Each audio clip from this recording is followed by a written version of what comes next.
Oke, kembali lagi bersama saya di channel Kutu Butaro Official. Nah, di video kali ini saya akan membahas tentang aplikasi pinjaman resmi OJK tanpa DC lapangan terbaru tahun 2026.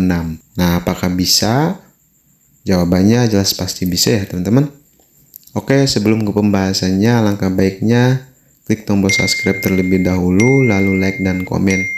Agar apa? Agar saya lebih semangat lagi dalam membuat seputar tutorial. Oke, langsung saja kita ke pembahasannya. Nah, di video kali ini kita akan membahas sesuatu yang lagi banyak banget dicari ya, teman-teman, yaitu aplikasi pinjaman online yang resmi OJK dan tidak menggunakan DC lapangan. Nah, buat teman-teman yang lagi butuh dana cepat, tapi takut didatangi debit kolektor ke rumah, tenang ya teman-teman, di video kali ini kita akan jelasin secara lengkap dan jujur dan tanpa ditutup-tutupi ya teman-teman. Jadi pastikan teman-teman tonton videonya sampai selesai, karena di akhir video saya juga akan kasih tips penting supaya teman-teman aman saat menggunakan pinjaman online. Nah, sebelum kita masuk ke daftar aplikasinya, kita harus pahami dulu ya teman-teman. Jadi apa sih yang dimaksud dengan pinjaman online tanpa DC lapangan? Nah, jadi yang dimaksud di sini adalah aplikasi pinjaman yang tidak langsung mengirim debit kolektor ke rumah teman-teman saat terjadi keterlambatan pembayaran. Nah, biasanya penagihannya itu dilakukan melalui telepon, SMS, WhatsApp, dan email ya teman-teman. Yang artinya semua proses penagihannya masih dilakukan secara digital. Tapi tips penting ya, yang perlu teman-teman ketahui yaitu tidak ada pinjol resmi yang benar-benar 100% tanpa penagihan selamanya ya teman-teman. Jadi kalau misalkan teman-teman tidak mau dikejar-kejar oleh debit kolektor atau DC lapangan, jadi teman-teman harus menghidupkan nomor telepon, lalu SMS, WhatsApp, dan email ya teman-teman.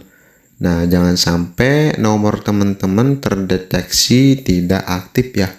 Karena nanti dikira oleh pihak aplikasinya teman-teman kabur dari masalah hutang. Dan bisa kemungkinan DC lapangan akan mengunjungi ke rumah teman-teman. Nah, itu tips pentingnya yang harus teman-teman ketahui, bahwa nomor yang sudah dimasukkan di aplikasi pinjamannya jangan sampai dibuang ataupun dinonaktifkan ya teman-teman. Nah, oke, untuk aplikasinya ini sudah diawasi oleh OJK. Dan untuk yang mendownloadnya itu sudah banyak sekali ya teman-teman. Lalu aplikasi ini juga untuk penagihannya yaitu melalui digital saja ya teman-teman, selagi teman-teman mengikuti aturan aplikasinya. Ciri-ciri aplikasi pinjaman yang relatif lebih aman atau legal itu aplikasi yang legal dan terawasi oleh OJK ya teman-teman. Nah, di tahun 2026 ini aplikasi pinjaman yang relatif lebih aman biasanya punya ciri-ciri. Misalnya terdaftar dan diawasi oleh OJK. Nah, poin paling penting, aplikasi legal wajib patuh aturan penagihan. Lalu akses data terbatas. Nah, di sini buat aplikasi pinjaman legal itu tidak minta akses kontak, galeri, atau file pribadi berlebihan ya teman-teman.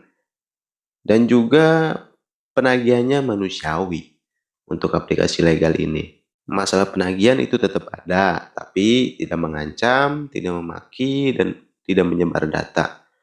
Lalu ada layanan pelanggan yang jelas, yaitu bisa dihubungi melalui email resmi atau alamat perusahaan. Selanjutnya yaitu menyediakan opsi negosiasi seperti perpanjang tenor, cicilan ulang, diskon pelunasan.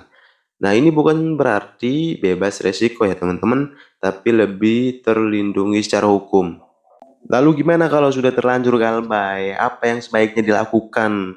Nah, di sini saya akan mengasih tahu buat teman-teman, ini bagian penting dan realistis. Yaitu teman-teman jangan panik dan jangan bikin salah ambil keputusan. Nah, di sini harus benar-benar diperhatikan ya teman-teman. Lalu cek status legal dan ilegal, penanganannya beda. Nah, selanjutnya yaitu komunikasi secara tertulis lewat email atau chat resmi, dan juga simpan bukti-bukti. Lalu selanjutnya yaitu jangan gali lubang tutup lubang. Nah, ya, ini kesalahan paling sering dan paling fatal ya teman-teman. Makanya harus lebih hati-hati. Jangan sampai teman-teman gali lubang tutup lubang. Nah, yang terakhir yaitu cari pendampingan. Nah, di sini bisa dari komunitas literasi, keuangan, atau bantuan hukum konsumen. Nah, oke, cukup sekian videonya. Jangan lupa like, komen, dan share. Oke, sampai jumpa di video selanjutnya. See you next time.